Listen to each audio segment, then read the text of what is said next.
Hey guys, welcome back to World of Tanks with Hachiman. A couple weeks ago, I did a T49 first look, and it was the first game I'd ever played in the T49, and that tank was using the 90mm high explosive gun, and was not upgraded at all. You got to see the if you excuse the term, the virgin T49 light tank. This is the fully upgraded T49 light tank. You can see the turret is different, and it's got that really bizarre snub nose cannon, 152mm gun launcher. Now this tank is basically the M551 Sheridan. I don't care what they want to say. The Sheridan was capable of firing rockets, anti-tank rockets, as anti-tank missiles, as well as conventional high-explosive 152mm rounds. That's what this tank is, but they want to call it the T49, whatever. We'll move on in life.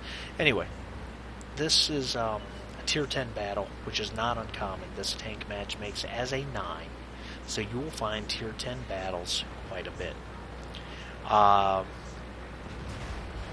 And I move right up into, we're on Sand River, and I have targets. Oh, do I have targets? I like the IS-7. I'm spotted, so I can't sit too long. I aim a little bit and miss by a mile. That's going to happen. Okay, there's no getting around it. This tank, like most American tanks, has very good gun depression. I lock on the T34 instead. I'm loaded, and my shot misses, goes past him, and hits the T110E5. Okay, well, worse things have happened. T54 is coming right at me. Target unlocked. I unlock. I'm still loading. This gun has a horrible reload time, just like the KV-2. 20 seconds, give or take. I lock on. Can't quite get on him, so I say, forget it. Critical hit. Blast right into the front of him for 246, and he hits me for 333, but the Centurion behind me is going to help me out. Thank you. So now I'm reloading. I'm a little past halfway through the reload cycle, and I lock on again to the T34.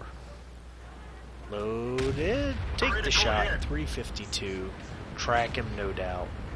Nothing to complain about. I already have 869 damage. The tank only has 1100 hit points, and it's a light tank.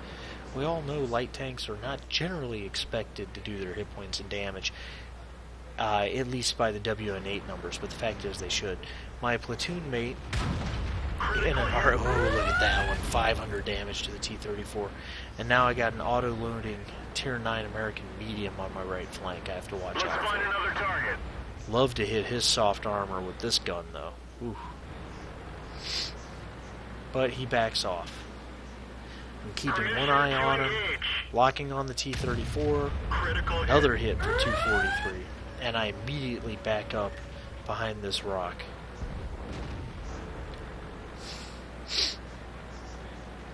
Target acquired. I'm locked on the IS-7 now. My platoon mate hits the T-54E1 really hard. That should... Oh, shot goes long. No point of even aiming at this range. Zooming in and sniping at this range, don't waste your time. I mean, just be happy if you hit the target. And now, I'm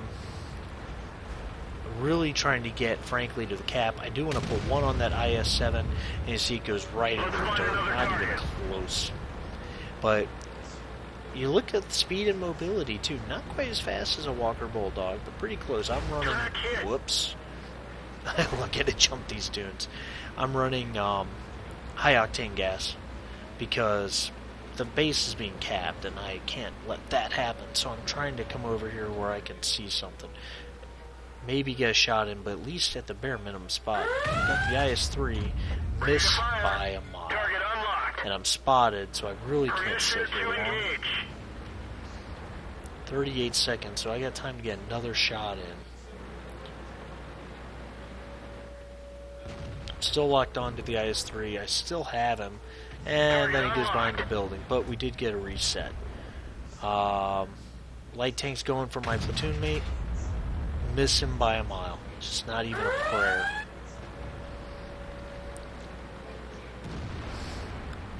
So I'm going to start heading, and instead of going for the Arty, the 1390 comes for the M103.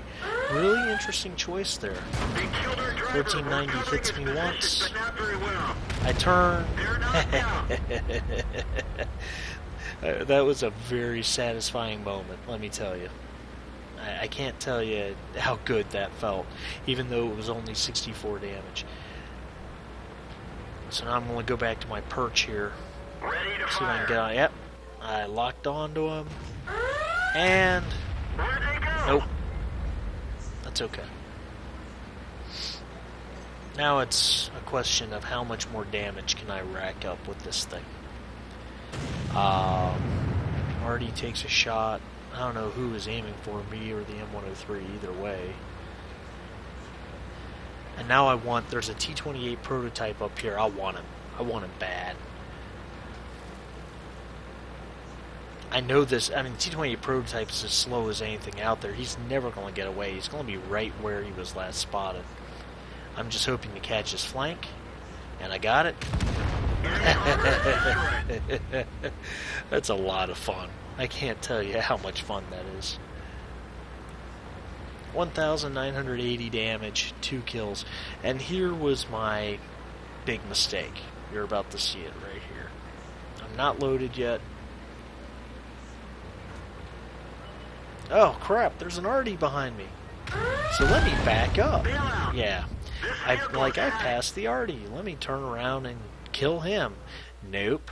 He was loaded for a point-blank range shotgun, and that's exactly what I got. But it doesn't matter. The game's over. Obviously. I mean, we're up 12-8. 2 Artys left and a T5041 that somehow survived all this time despite taking some damage early. I give the T92 credit for his shot. But this is pretty much over right here. But you got to see what this tank can do. Sniping with it is not a good idea. But on the other hand, a lot of those shots I took were at a couple 100 meters out successfully. So, hey, don't aim. Don't bother aiming. Just lock onto the target, because either you're firing at range or you're firing on the move. In either case, there's no point in aiming for a weak spot. The shell's going to go where it's going to go anyway. Take the shot, hope for damage, and get back under cover while you're reloading. Use your speed and maneuverability for those point-blank range blasts that the KV-2 is so famous for. And have fun with it. It's a fun tank to play, though probably not as practical as other combat lights like the M41 Walker Bulldog. But anyway, guys, please, I'd really appreciate it. Thumbs up the video, subscribe, and comment. All those things would help the channel out and mean a lot to me. Thanks a lot, guys, and we will see you next time.